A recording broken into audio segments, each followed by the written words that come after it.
कि समरीन एक कीबोर्ड 25% लाभ पर 1260 रुपए में बेचती है, दूसरा कीबोर्ड 10% की हानि पर इतने में बेचती है। उसका कुल लाभ या हानि प्रतिशत, अब जब कुल लाभ या हानि प्रतिशत और वो भी तब जब अलग अलग एसपी दे रखे हैं तब कैसे करेंगे? तो हम ऐसा करते हैं भाई, मुझे मालूम है कि 25% का मतलब होता है 1/4 और 10% का मतलब होता है 1/10।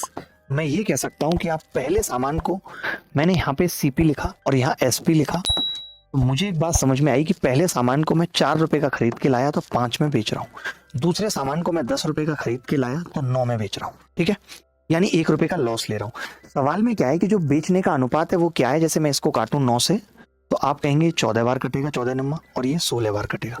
दोबारा काटूं तो ये 8 बार कटेगा और ये 7 बार कटेगा। मैंने एक चीज तो समझ ली कि इनके एसपी का अनुपात 7:8 है। तो अब ये 7:8 कैसे बनेगा? तो आपने कहा पहले इक्वल बना लो, इसको 9 से गुणा करो, इसको 5 से, 9 से करेंगे, इसको 5 से। अब आपको 7-8 करना है तो आप इसको 7 से कर लो, इसको 8 से। अब हमें पूरा सवाल नहीं करना होता कभी भी। आप देखो कि जब मैं 9 और 7 नीम 63 को 4 से गुणा करूंगा तो मैं सीपी की बात कर रहा हूं, तो आप कहेंगे 63 गुणा 4 यानी 6 चौक 24, 240, 252 आ जाएगी सीपी। अच्छा, मेरा प्रॉफिट कितना आ जाएगा? अभी 1 रुपए का था, एक का ही तो था, और 63 से गुणा करूंगा तो 63 रुपए का प्रॉफिट आ जाएगा। आपने कहा कि 8 पंजे 40, 40 का लॉस आ जाएगा, यानी ये बात तो तय हो गई कि 23 का ओवरऑल फायदा होगा। अगर मैं इसकी इससे गुणा करूंगा तो ये 400 आ जाएगा। तो मैंने देखा कि टोटल जो फायदा हो रहा है 400 और 252 यानी 652 पे हो रहा है। कितने का? 23 का।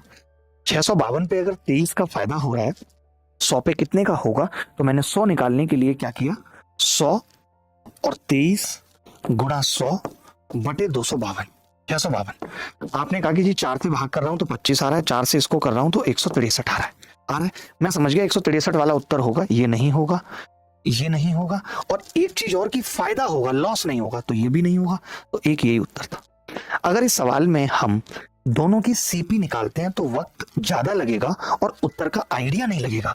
यहां पे क्या हुआ कि अगर यही 7-8 का अनुपात ना होकर कुछ ऐसा सिंपल सा अनुपात होता, 5-18 का होता, तो केवल इसको 2 से गुणा करनी पड़ती।